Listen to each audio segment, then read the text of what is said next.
V kulturnem domu na Zgornji Polskavi je pretekli četrtek potekalo območno srečanje otroških folklornih skupin Ringa Raja.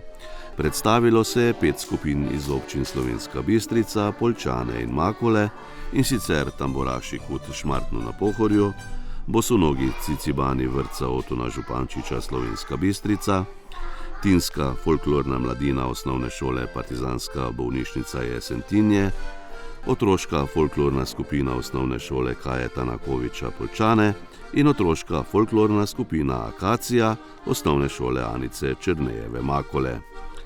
Srečanje je organizirala območna izpostava Javnega sklada za kulturne dejavnosti Slovenska Bistrica v sodelovanju s KUD Gaj Zgornja Polskava.